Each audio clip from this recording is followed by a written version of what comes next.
Welcome back to What's on My Needles. And this week I am working on a cute little fun project that's what has been inspired by the last year. So on this side it looks like a roll of toilet paper. And when I flip it over, it looks like a COVID-19 virus. So little guy doesn't have a name yet.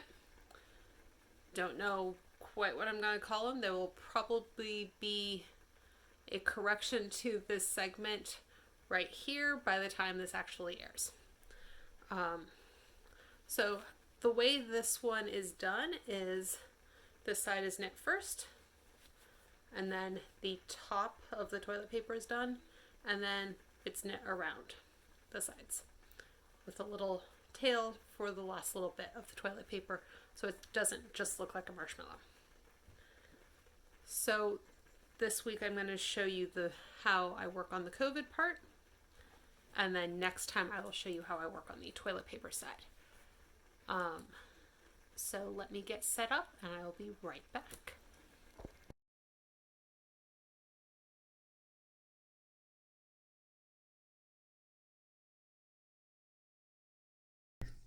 Please remember to like, follow, and subscribe to these social media platforms. I've done the cast on. Links will be provided in the description below. Connect it into a circle.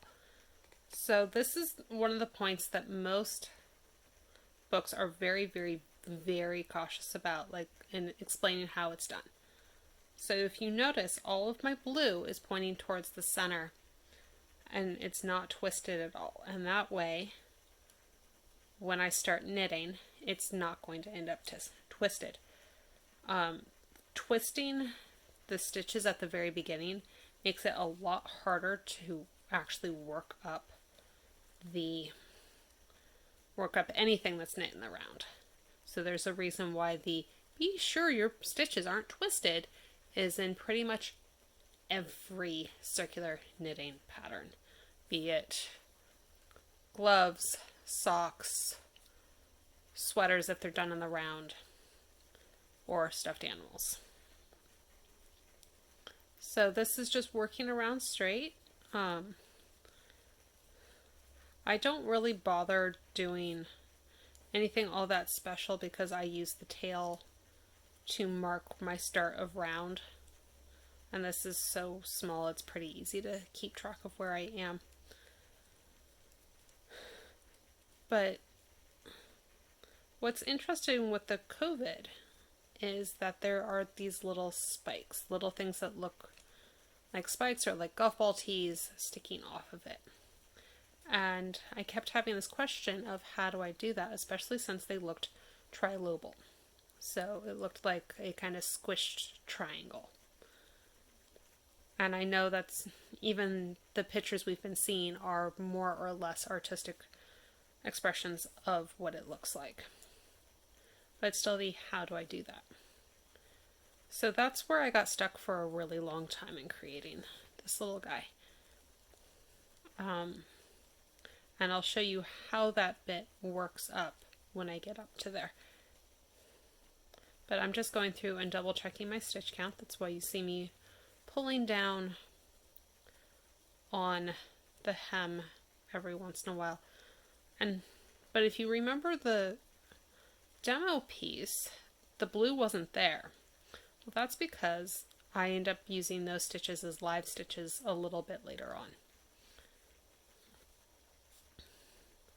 It's just one way so that I can do seamless knitting without doing single piece knitting, because there is actually a difference between those two terms.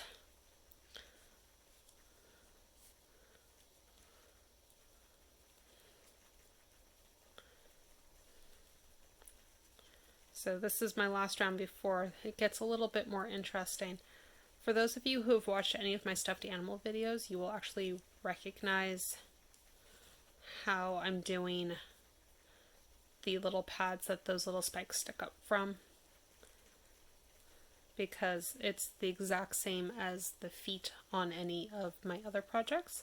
It's just made little size. So normally I will do a purl 3. In this case, I'm actually only going to do a purl 2. So I'm going to knit 1 and then purl 2 and then knit to the end of the needle and then repeat. And that's repeated for 2 rounds, and then I flip where the purls are to this side another couple rounds up. And then it's a decrease at the top, and I will be back when it is time to show you how to do the little spike at the very top of the COVID.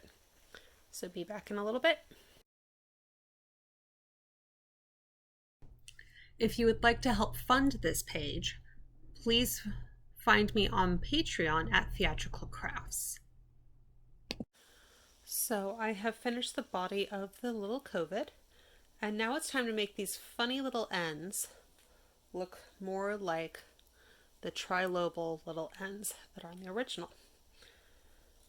So the first thing I'm going to do is I'm going to go ahead and thread my needle. Now I don't use a needle threader, but I've also been sewing forever. So if you need to use one, no harm in that, no shame in that. Do it, works for you. Okay.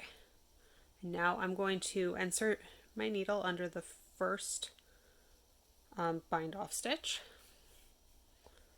and then insert back through the stitch that I pulled the yarn through, or yeah, the last bind off stitch.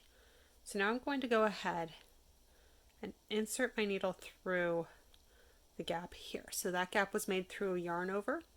I'm going to go back down through the center, find the yarn over one more around counterclockwise, and then find the first one counterclockwise, again entering from the center and pulling up. And I'm actually going to go back and do the exact same motion again so that it gets a trilobal appearance. And I'm just going to pull yarn down through the center because this is the top one, and then I can finish the yarn off on the inside. But that's how I go from these little fluted ends to a little trilobal end. So I'm going to do that all the way on all of them, and then next week I will go over how to make the toilet paper side, because as we all found out, you can't have COVID-19 without toilet paper. So I'll be back next time and see you next week.